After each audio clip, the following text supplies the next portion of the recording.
I am a little fairy maiden from the celestial realm's alchemy room. While descending to the mortal world to endure tribulations, I heartlessly played with the affections of a devoted prince, never expecting he was actually a divine lord from the celestial realm. After returning from the tribulations, the aloof and self-restrained divine lord brought a grand red wedding sedan to my doorstep, gritting his teeth as he said, "My lady, will you step in yourself, or shall I throw you in?" Hello, everyone, welcome to my channel. Subscribe us to read wonderful stories every day. Now, the story begins. I was originally a forget-me-not plant growing outside the alchemy room. After smelling the scent of medicine for 1,000 years, I successfully took human form and was recruited by the heavenly realm, assigned to serve as a minor immortal running errands for Old Man Ding.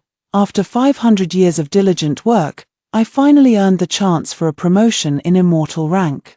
Little did I know that before the promotion, I would have to undergo a trial in the mortal world. Old Man Ding drank with the Star Lord of Fate, who oversees destinies, and returned with a look of pity, telling me, "Your trial identity this time is that of a despised, nation-destroying enchantress queen, and the ending is quite tragic." I pestered him for half a day before learning that my fate was to be hacked to death by countless blades. Even though it's just a trial, the pain would be no less real, and I'm especially afraid of pain. After several sleepless nights, I finally came up with a plan. When immortals descend to the mortal world to undergo trials, they take a medicine to seal their memories of the celestial realm. I secretly tampered with the medicine, preserved my memories, and was reborn into the womb of the Prime Minister's wife. I grew up in the Prime Minister's residence until the age of 16. My father, the Prime Minister, even managed to secure me the empty title of the capital's top talented maiden. Life couldn't have been more delightful. In the blink of an eye, the day arrived for the adult princes to choose their consorts.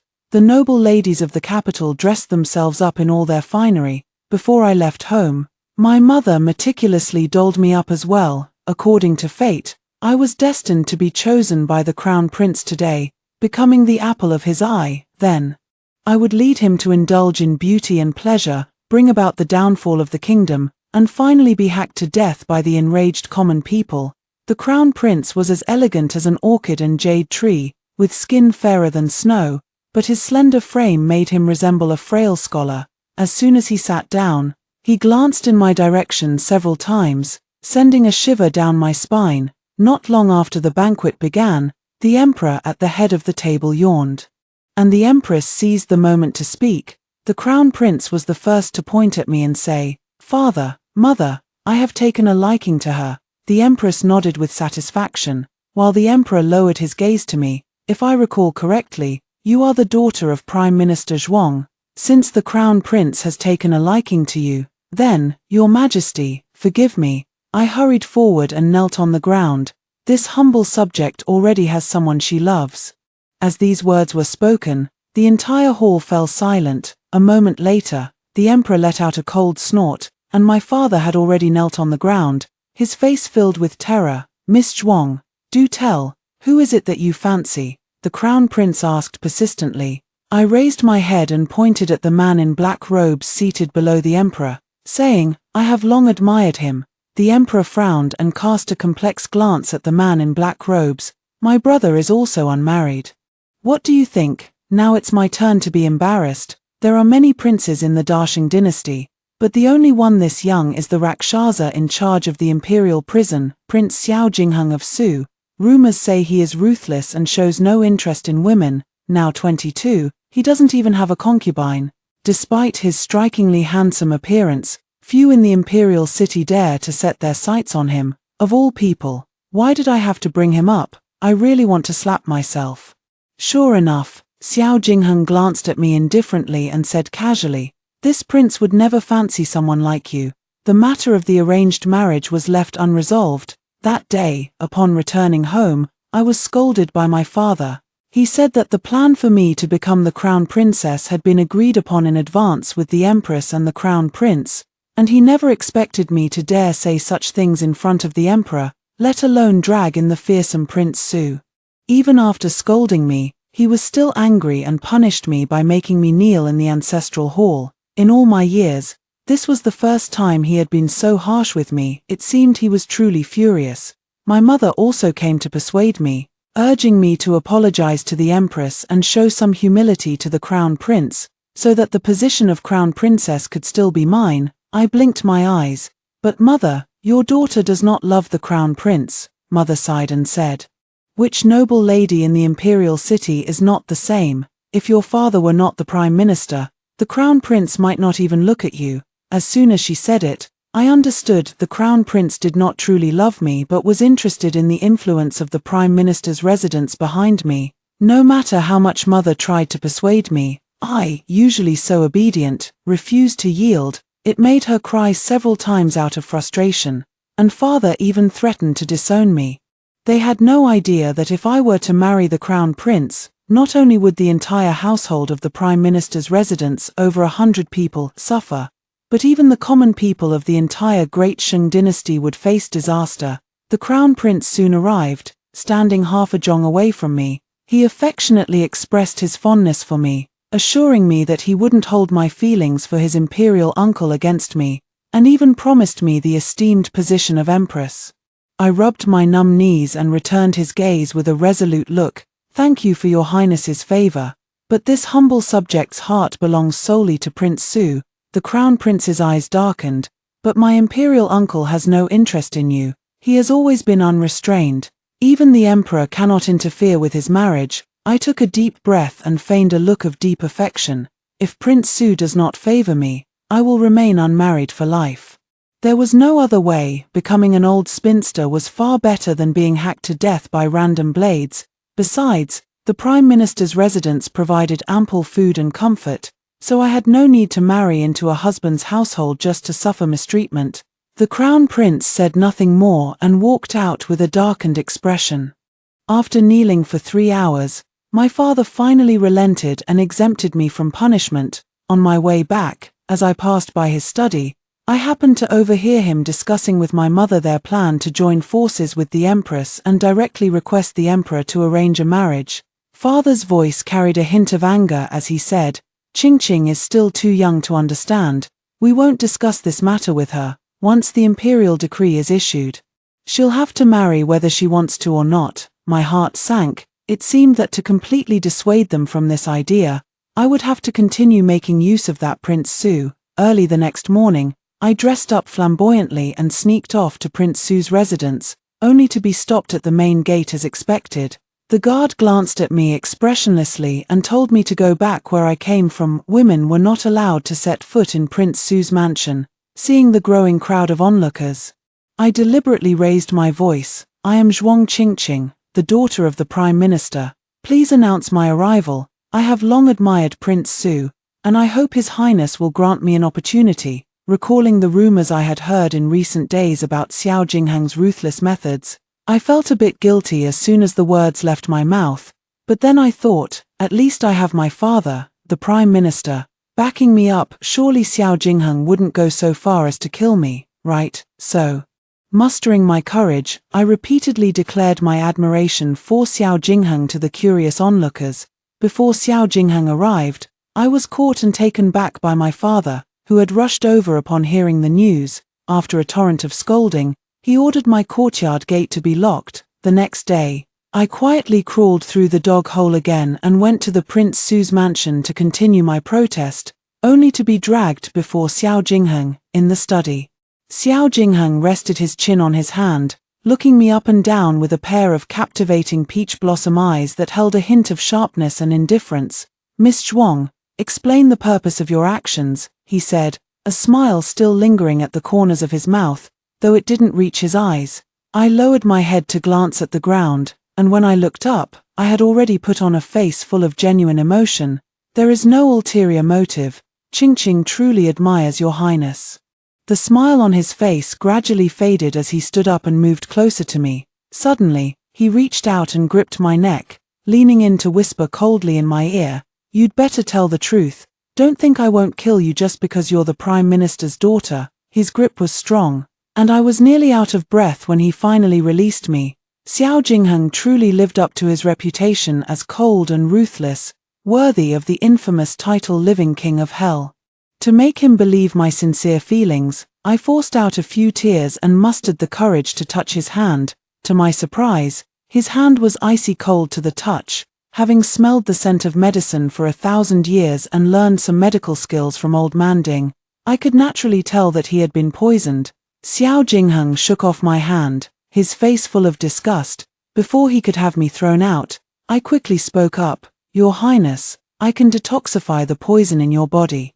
At first, he was slightly surprised, then a dangerous glint flashed in his eyes. It was only then that I belatedly realized how foolish I had been. The powerful Prince Su was afflicted with a rare poison. If this were to spread, is he thinking of silencing me? My heart skipped a beat, and it felt as if all the blood in my body had frozen in an instant. I quickly explained, Your Highness, rest assured, I won't mention this to anyone, and I truly can detoxify you. In the end, he said nothing. Only having his guards escort me out, I was on edge for quite some time. But fortunately, Xiao Jingheng didn't come to cause me any trouble. Within the imperial city, the news of my unrequited love for Xiao Jingheng spread like wildfire, so much so that even the crown prince didn't dare to ask the emperor for a marriage decree. I was confined by my father for a full half-month, only getting the chance to step out for some fresh air when the Anding Marquis estate held its spring banquet. I was enjoying the breeze by the pond when Princess Ningguang suddenly rushed over, her words dripping with sarcasm, mocking me for overestimating myself and daring to set my sights on Xiao Jingheng. She came from a military family, her father and brothers had all died in battle, so the emperor granted her the title of princess. It was said that she had been infatuated with Xiao Jingheng in her earlier years, and after being rejected, she never married. Now, she was already 19 years old. Just as I was thinking of how to retort, I caught a glimpse of a dark robe near the rockery. I quickly took a few steps closer to Princess Ningguang, deliberately provoking her with my words until she pushed me into the pond. I flailed in the water, shouting loudly, Your Highness, save me, I saw you, Your Highness, save me. Xiao Jingheng on the shore hesitated for a moment, then finally jumped in and fished me out. When the crowd arrived, I was soaked through. Clinging tightly to Xiao Jingheng's neck and refusing to let go, his face was as dark as ink, yet he still draped his cloak over me. The crowd murmured among themselves, and Princess Ningguang was so angry her face turned pale. I peeked out from Xiao Jingheng's arms and said coyly, Your Highness, you must take responsibility for me now. Before the words had even left my mouth, he dropped me to the ground and strode away. After returning home, I drank a bowl of ginger soup and fell into a deep, drowsy sleep. When I woke up, my mother was sitting by the bed, her eyes swollen from crying like walnuts. She said my reputation was ruined today, and I was destined to miss out on becoming the crown princess. While comforting her, I secretly felt relieved. I had finally changed my fate and avoided being hacked to death by random blades. I heard that Xiao Jingheng publicly declared he wouldn't marry me. This was spread far and wide by those with ill intentions, and I instantly became the pitiful laughingstock of the imperial capital. What does it matter if I'm the legitimate daughter of the prime minister? With my reputation in ruins and no one willing to marry me, I'm doomed to be an old maid for life. When I heard these rumors, I was feasting at the most luxurious restaurant in the imperial city. How could men compare to the aroma of fine food? Especially the delicacies of this mortal world. I could never get enough of them. As I stepped out, patting my full stomach, the door of the private room next to mine happened to open, and into view came Xiao Jingheng's stern face. I was about to slip away quietly when he called out, Zhuang Qingqing, are you avoiding me? I touched my forehead, then turned around with a forced smile. Your Highness, what a coincidence. Xiao Jingheng approached with a dark expression. Step by step, with no room to retreat, I backed into a pillar and blurted out in panic, Your Highness, please show some restraint. Men and women should maintain proper distance. Oh, weren't you the one who insisted on marrying no one but me? Xiao Jingheng frowned. Or are you merely using me as a pawn to refuse the marriage proposal from the crown prince? Hearing the warning signs of his anger, I hurried to explain. No, Your Highness is handsome and distinguished, and I feel unworthy of you. After much thought, I've decided not to trouble you any further. Xiao Jingheng snorted coldly. his face full of disbelief. Left with no choice, I brought up the old matter again, offering to help him detoxify. This time, surprisingly, he didn't refuse. Although he still didn't trust me, he obediently extended his hand for me to take his pulse. After checking his pulse, I was stunned. The poison was more potent than I had imagined. Moreover, I encountered an even more troublesome issue. I had previously claimed that the poison could be cured with celestial medicine from the heavenly realm, forgetting that I was now in the mortal world. The efficacy of mortal medicine is insufficient. Even if Old Man Ding were here, he might not be able to cure it. Seeing that I remained silent for a long while, Xiao Jingheng withdrew his hand and said coldly, "Stop pretending. I didn't know the Prime Minister's daughter knew medicine." From his tone, it was clear he had already investigated me and still believed I had taken advantage of him. Although this was true, I wasn't foolish enough to admit it outright. "It can be cured, it can be cured." I found paper and a brush, wrote down a prescription, and handed it to him. "Use this formula for daily baths, as long as you use it long enough. The cold poison in your highness's body can be completely cured." Xiao Jingheng took the prescription expressionlessly. "How long will it take?" "The longer, the better." "How long is that?" "Well, until you're fully recovered." Taking advantage of his daze, I lied that there was an urgent matter at home and quickly slipped away. That prescription could alleviate the cold poison in his body but couldn't cure it completely. He would find out sooner or later, and I only hoped that by then he would have forgotten a small fry like me. Months passed in the blink of an eye. The selection of the crown princess had been finalized, and I hadn't run into Xiao Jingheng again, so I felt at ease and followed my father to the Mid-Autumn Palace banquet to eat and drink to my heart's content. After drinking a few too many cups, I felt feverish all over, and my personal maid was nowhere to be found. A matron from the Empress's side kindly led me to a room to rest. As soon as I lay down, a mocking laugh suddenly came from behind the screen. "Feeling unbearably hot all over, aren't you, Zhuang Qingqing? Didn't you love to act all aloof and virtuous?" The crown prince emerged from behind the screen, dressed in a jade-colored robe, still looking every bit the frail scholar, yet his smile was cold and sinister. Pointing to a room not far away, he forced a mocking grin and said, "Xiao Jingheng is sobering up in there. Do you think he can hear your cries for help?" Although I had already sensed that someone had tampered with the wine earlier, I never expected it to be him. As the crown prince stepped closer, I took a deep breath and declared loudly, "If word gets out that the crown prince of a nation is forcing himself on others, how do you think the world will see you?" As if hearing some outrageous joke, he suddenly burst into unrestrained laughter and then began to reveal some well-kept secrets. It turned out that the notorious reputation of Xiao Jingheng as the king of hell was spread by his orders, all because Xiao Jingheng's military achievements had overshadowed his own glory as the heir to the throne. "I am the son of heaven. What are the common people? They are nothing but ants. I can crush them whenever I wish." His smile grew increasingly frenzied as he grabbed my shoulders and shook me violently. "And what are you, daring to refuse me?" Seizing the moment, I pulled the hairpin from my head and stabbed it hard into his arm, then dashed out quickly. Behind me, the crown prince's furious voice rang out, "Whoever catches her for me will have her as a reward." The drug began to take effect, and my body grew weak and exhausted. Just as I was about to be caught, I steeled myself and stabbed my own arm for a burst of adrenaline, then rushed toward the room across the way, shouting desperately, "Your Highness, I must see your Highness." In the room, Xiao Jingheng was soaking in the bathtub with his upper body bare. He slowly opened his eyes at the guard's announcement, his face flushed and his gaze somewhat unfocused. After the guard withdrew, I quietly told him about the crown prince drugging me and asked him to help summon a physician. After a long silence with no response, I moved closer, but he suddenly reached out and pulled me into the bathtub. The medicinal scent in the water gave me a strange sense of familiarity. In the misty steam, my restlessness gradually faded. By the time I regained clarity, my body was covered in red marks, and I was so embarrassed that I wrapped myself tightly in the quilt, leaving only my head exposed. Xiao Jingheng also came to his senses. As our eyes met, he spoke first. "I only drank some wine at the banquet and don't know why I suddenly lost control, but since it has already happened, I will take responsibility for you." If I weren't completely naked at this moment, I'd want to slap myself.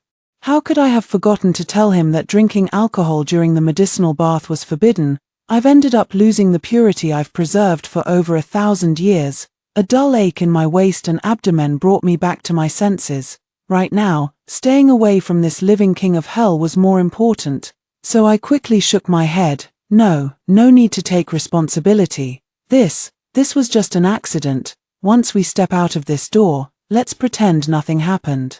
Xiao Jingheng was clearly taken aback, his gaze turning more scrutinizing as he looked at me. Are you sure? I nodded vigorously. Having narrowly escaped a fate of being hacked to death by random blades, I couldn't afford to jump into another pit. The crown prince is so perverted, and he sees Xiao Jingheng as a thorn in his side. Once he ascends the throne, Xiao Jingheng will surely meet a terrible end.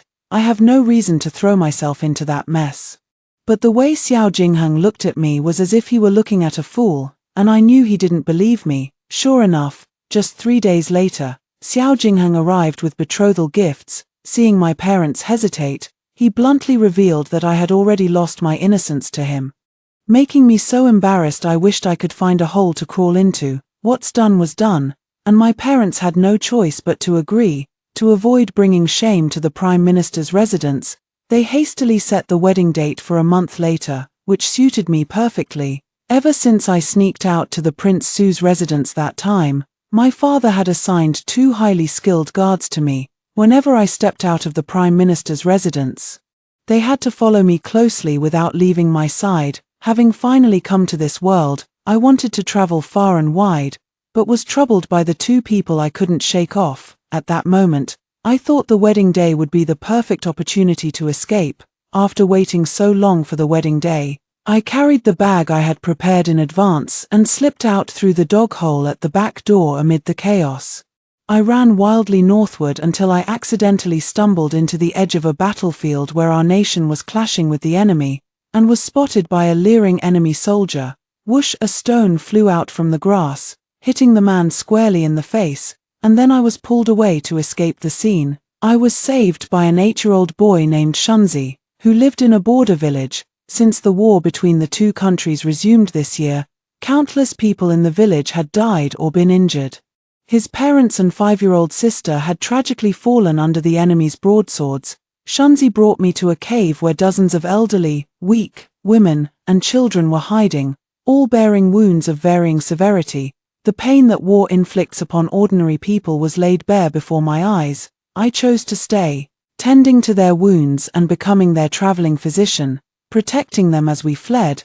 But during a scouting mission, Shunzi was discovered by enemy soldiers. As he fell, pierced through by a long blade, he quietly gestured assure to me hiding not far away. I could only cover my mouth and sob. At that moment, I was just an ordinary person, powerless to save him or any of these poor souls. After burying Shunzi, I made a decision. I would not only change my own fate, but also that of others. The Crown Prince's actions clearly showed that the real reason for the downfall of the kingdom was his incompetence and arrogance, and had nothing to do with the so-called disastrous enchantress. As long as he sits on that throne, common people like Shunzi will have no way to survive. And now, the only one who can stop him from ascending the throne is Xiao Jingheng. It wasn't until I returned to the capital that I learned that on the day of the wedding, after discovering I had fled, Xiao Jingheng turned around and left without a word.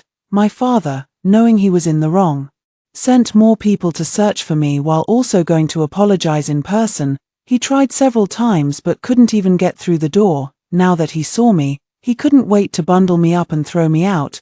But I didn't give him that chance. I quickly scurried off to the Prince of Su's mansion, clinging tightly to Xiao Jingheng's leg and refusing to let go. Your Highness, I was wrong. I shamelessly moved into the Prince of Su's mansion, going to Xiao Jingheng every day to fawn over him. After a few days, he was utterly annoyed and frowned as he asked me what I really wanted. I seized the moment and exaggeratedly recounted how the Crown Prince had deliberately spread rumors about him, but Xiao Jingheng just looked at me deeply and, after a long pause, said, "Get straight to the point." His reaction showed he had known all along. I lowered my head and whispered, "Your Highness, How could someone as narrow-minded as the crown prince be worthy of that position? Xiao Jingheng chuckled softly and said lightly, "Do you think my imperial brother is unaware of this matter?" His words suddenly made me understand. Without the emperor's tacit consent, the crown prince wouldn't have had the audacity. And back then, despite his illustrious military achievements, he was assigned to this notorious position upon returning to court. It could only have been the emperor's doing. My imperial brother had his diligent and ambitious days when he was young, but as he grew older, he became obsessed with seeking immortality and the Tao, recklessly consuming elixirs that damaged his health and neglected state affairs, all while growing increasingly paranoid to the point of poisoning me. My heart sank. I never imagined his poisoning was actually the emperor's doing. My nephew is very ambitious. He is determined to expand his territory. The conflict between Daxing and the Deer Kingdom this year was entirely provoked by him. Xiao Jinghan's eyes flickered slightly. You've just returned from the north. You must have some strong impressions. I nodded and recounted in detail what I had seen and heard after fleeing the marriage. He remained silent for a long while before speaking. So, you came back because of this? I nodded, then shook my head vigorously. Qingqing could never bear to part with you, my prince. Xiao Jinghan glanced at me and instructed me to return to the Prime Minister's residence to handle a matter. I immediately went to my father and relayed every word Xiao Jinghan had told me. His face instantly turned grim, confirming that Xiao Jingheng's words were true. My father had indeed embezzled some silver, and with the evidence in the crown prince's hands, he had no choice but to fully support him even when he was still a prince. Even going so far as to marry me off to him to show his loyalty. With such a vast prime minister's residence, how could your father's salary possibly be enough? Besides, whose hands in the entire court are truly clean? My father nervously tried to explain. I only took a little. Recalling my own extravagant lifestyle in the past, I felt too ashamed to blame him. I simply informed him that the evidence the crown prince held had been taken care of by Xiao Jingheng, and from now on, he wouldn't have to rely on the crown prince for everything. My father, truly a seasoned old fox with decades of experience in the political arena, understood everything I said. He even took the opportunity to reveal to me that several powerful ministers within the crown prince's faction were also being coerced. Our father-daughter conversation went quite pleasantly. As I was leaving, he quietly asked me, my esteemed son-in-law, is he confident about that position? I didn't answer, only leaving him with an inscrutable expression. Whether Xiao Jingheng wants to become emperor is something he has never mentioned, and I don't care, as long as the person who ascends to that position isn't the crown prince. The people of the Great Shun Kingdom still have hope. For several months, Xiao Jingheng and I worked closely together to spread the news of the crown prince's abuse of power, disregard for human life, and framing of his own brothers, causing him to lose the people's support. Xiao Jingheng then joined forces with civil and military officials to present the evidence to the emperor, who had no choice but to order the crown prince's removal and place him under house arrest. I heard that after the court session, the empress went to make a scene again, and the emperor was so enraged that he spat blood on the spot, ordering her to be confined as well, even shouting about deposing her, overwhelmed by fury and taking random pills. The emperor passed away in his sleep that very day. Without even having time to draft a new decree for the succession, Xiao Jingheng, holding great power, assumed the regency in the name of the late emperor's younger brother and supported the widely respected fifth prince to ascend the throne. At this point, I felt it was time for me to retire after achieving my goals, so I invited Xiao Jingheng to dinner to lay my cards on the table. After a few rounds of drinks, however, I heard him say, "After the Lantern Festival, let's get married again." I was stunned in an instant, but he thought I was shy and explained on his own, "We haven't yet bowed to heaven and earth, so we're not officially husband and wife. That's why I haven't stayed in your room these past few days. This is out of respect for you, not because I dislike you. Don't overthink it." Recalling how I had repeatedly lied about admiring him before, my heart felt heavy. It took me a long while to force out a few words. "Maybe it's better if we don't." Xiao Jingheng raised his handsome brows, looking at me with a half-smile. "But I'm afraid you'll feel wronged." A sudden pang of guilt arose in my heart. After that day, His attitude toward me suddenly changed, even his guards noticed it. Switching their address for me from Miss Zhuang to Princess Consort, I found it even harder to sleep at night, constantly thinking about how to explain things to him. Our relationship had been more like a partnership before. But I never expected he would develop feelings for me. Yet, with my memories of the immortal realm, I knew all too well that when immortals fall for mortals, it never ends well. So naturally, I could not love him. After thinking it over for a long time, I left a letter for Xiao Jingheng and prepared to slip away quietly. But just as I passed through the city gates, he caught up to me on his tall steed. In desperation, I urged my horse to gallop faster, only to be chased to the edge of a cliff with no way to retreat. His face was ashen, his jaw clenched tightly, clearly furious to the extreme, trying to leave without saying goodbye again. Zhuang Qingqing, you really have some nerve. I tightened my grip on the reins, forcing out an ingratiating smile. I wasn't planning to leave. I just came out for some fresh air. He glanced at the bundle on my back, then pulled a letter from his robe, his expression cold and stern. Knowing I couldn't avoid it, I poured out all the thoughts in my heart. When he heard the words "I have no interest in you," his face darkened even more. I even thought he might draw his sword and strike me down the next second. Thinking this, my grip unconsciously tightened, and the horse beneath me suddenly let out a long neigh and leaped off the cliff with me. The pain of having my internal organs shattered was no better than being hacked to death by a flurry of blades. After all this struggle, I still couldn't escape the fate of a miserable death. It's truly difficult to die of old age. Not long after returning to the immortal realm, I heard from Old Man Ding that the Clear Pond deity had returned from his mortal trial and gone mad, insisting on having the Fate Star official check his destiny ledger. Old Man Ding took a sip of wine, leaned close to my ear, and whispered gossip. I heard that during his mortal trial, the deity was played by a woman. Isn't Lord Qingkai known for keeping his distance from women? I put down the herbs in my hand, suddenly perking up. During these centuries working in the celestial realm, aside from slacking off and reading mortal storybooks, I spent my time listening to the fairy maidens gossip about this aloof and self-restrained deity. He was known as the #1 handsome man in the celestial realm, yet he never showed interest in women. I haven't met him. But my mind is now filled with the image of Xiao Jingheng. Is Lord Qingkai even more handsome than Xiao Jingheng?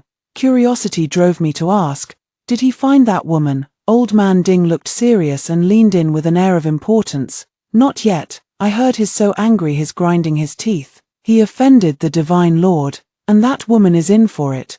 While I was still clicking my tongue in surprise, Old Man Ding's communication talisman suddenly rang with the frantic voice of the Star Lord of Fate. Old Man, God Qingkai is heading your way in a fury. Old Man Ding gave me a thoughtful glance. Little Wuyo, you didn't do anything bad during your tribulation, did you? I shook my head guiltily, the image of that face involuntarily surfacing in my mind. In an instant, that familiar face appeared before me. The clear pool deity, clad in pristine white robes, exuded an ethereal aura. If only the fury on his handsome face weren't so intense. I turned to run, but he called out to stop me. He slowly walked up to me, staring intently. You remember everything, don't you? Because I was too nervous, I blurted out, Your Highness, I really don't remember.